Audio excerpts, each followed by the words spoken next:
Well, hello there, Skywinders. Welcome back to another episode of Skywind007. On today's episode, we're going to be looking at this. This is the Champion Global Power Equipment. So I'm going to review this thing, and I'm also going to give you some setup instructions. So you might be afraid. You probably already ordered it from Amazon, and you're probably a little bit afraid of making a mistake. Because remember, from Amazon, you cannot return this or any generator. You're not allowed to return a generator. So if you're going to buy this, make sure you buy the right one. So read the specifications, make sure it's right for you and everything. This is 5,000 watts, so it's not a whole lot. But you can run a few, like maybe 3 window ACs, and a refrigerator, and a few lights and fans. So that's the box right there. And they give you a lot of information here. So there's no oil in the unit, remember that. So when you get it out, first thing you want to do is remove some plastic brackets that are going to be on this side and that side. That'll be fairly obvious. So you might also be wondering, excuse me. So you might also be wondering what kind of oil do you need. For this generator, it's basically the same oil that you use in a car, 10W30 right here, according to the instructions. And if it gets really cold, like sub-zero, it'll say it over here too. So don't worry if you lost the instructions.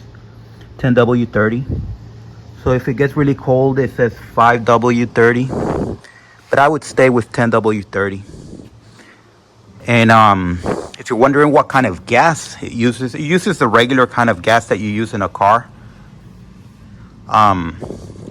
For example, it could be 87, 89, or 93 octane rating. That's the regular plus and supreme. It could be either 3, it doesn't matter.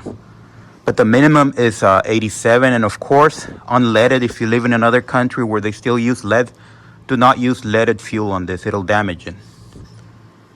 So also, if you have a flex fuel vehicle, you know about E85. Do not use E85 on it. Do not use any kind of fuel that has more than 10% ethanol. It will damage the engine and the other components. So nothing over 10% ethanol. So the fuel that you normally use on a regular non-flex fuel car, that's the fuel that you want to use. And it'll say on the pump, it'll say up to 10% ethanol. So do not use anything over 10% ethanol. And of course, don't use diesel on this. This is not a diesel generator, so don't even think about that. The first thing you want to do is fill it up with oil. So you do get a funnel. Let me go get it. It does come with this right here. This is your funnel. And this is where the oil goes into. So you remove this. And it's difficult to do. They put it in an ugly place. Remove that. And you put the funnel here. Like that. It has that tube. And you fill it up. And make sure as you fill it up, it goes all the way to the center of this. So you're going to have to do that in several tries. You fill it up a little and you check. You fill it up a little, you check. You fill it up a little, check. Fill it up a little, check. And keep doing that until it's to the center right there. Okay, so let's put it back in. So I'm not going to show you that in real time because I already did it. And it takes a while and it's not fun, to be honest. So make sure it's closed so nothing gets in there. And now you're ready to fuel.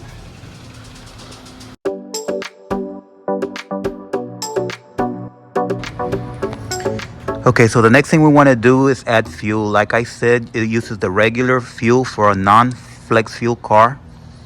So it's unleaded gasoline, no lead. And it could be 87, 89, or 93 octane rating. So make sure you use that kind of fuel, unleaded, and no more than 10% ethanol.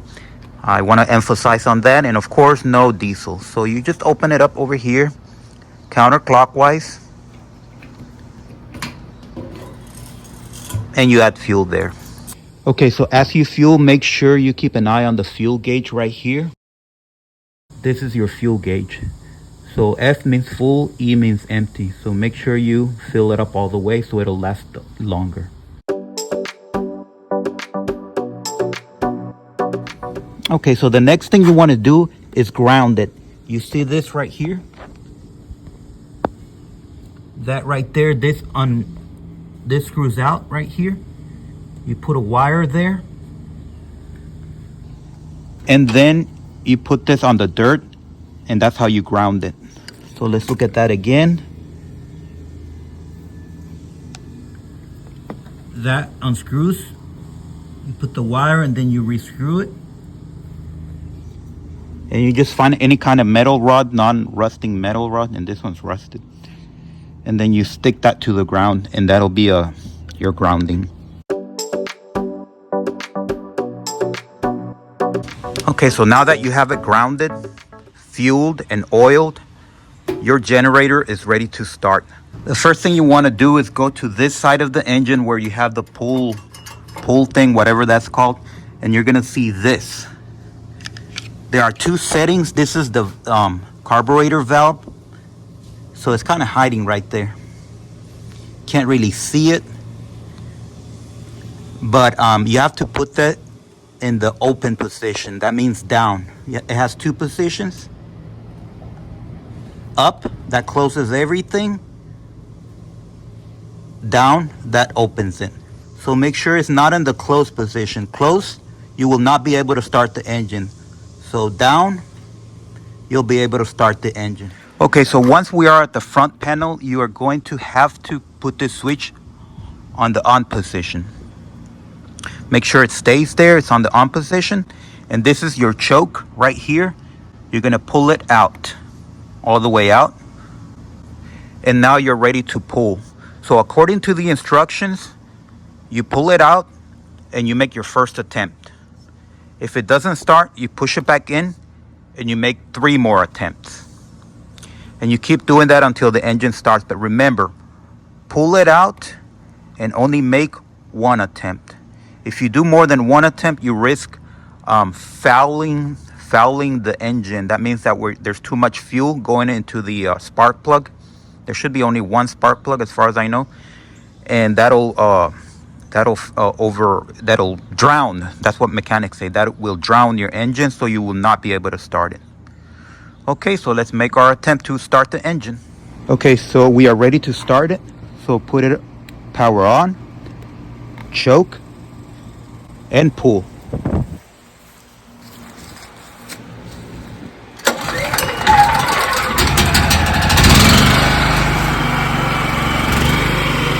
And there you have it. So now let's turn it off. Well, let's let it run for a while.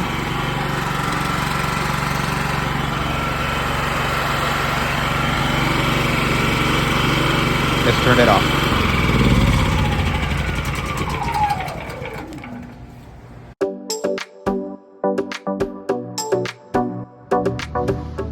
Okay, so now let's look at the front panel right here. So let's start on the left. This is your on and off switch. Remember, that has to be on when you're trying to start the engine. On the bottom right here, you have another switch. This is the echo mode. So when you use the echo mode, every time you plug in an appliance, the engine will run faster. And when you unplug that appliance or you turn that appliance off, the engine will slow down. So the engine's going to be changing speeds depending on your need, on your energy needs. If you look further down, you're going to see 3 lights. The one on the left just tells you that the engine is running, and it'll be green. And of course, that'll be obvious because it'll be making a lot of sound, and this is going to be shaking, and that's normal. The light on the center, it'll tell you that you overloaded the generator by connecting too many appliances or too heavy load appliances. So that means that whatever one of these is going to turn off, whichever one is overloaded is going to stop powering, and this light is going to be turned on. And then the light on the right, it'll turn red if the oil level is too low. So, and I made a mistake. To reset it, it's not here, it's here actually. I said here, but it's actually here. These 3 things are your breakers. But anyway, let's keep going. This is your choke right here. You pull it out, you make 1 attempt, and then you close. Assuming that the engine's still not running, you make 3 more attempts. If it still doesn't start, pull it out again, make 1 attempt, close it, and make 3 more attempts. So over here you have your IntelliGauge gauge. So this is going to give you information such as runtime and voltage. And down here you have a connector that is only used for charging batteries. It's not used for anything else. So if you connect another appliance, another 12-volt appliance to this, you risk damaging it, because according to the instructions, it's unregulated. It's only meant to charge car batteries that are 12 volts. So don't try to put a connector there to power your phone or anything like that, because it might damage it. So down here you have your 3 breakers that you can reset if you trip them. And over here you have 4 regular outlets. I live in the United States, but depending on where you buy this, you're gonna get different outlets. It's like if you buy it in Russia, it'll be a Russian outlet. But either way, it's they are wet for wet environments. As you can see, if they get wet, they'll trip that breaker and you can reset it, no big deal. And over here, you have the 240 volt connector. So I have not used that, so I can't tell you much about it because I don't have such a device that requires that. I only have the regular 120 volt type device. And then you get, of course, 4 of them.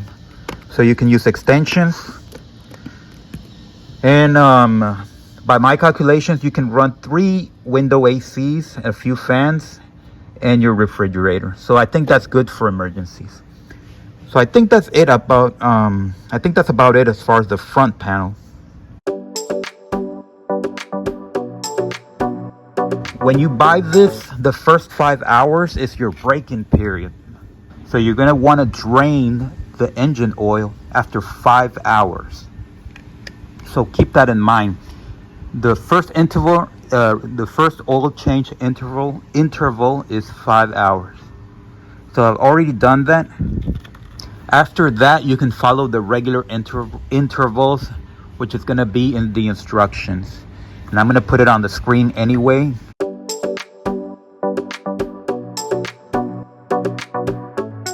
In case you lost the instructions. And you do have a handle right here that you can use it to transport the unit, and it's not terribly heavy. I'm using just one hand.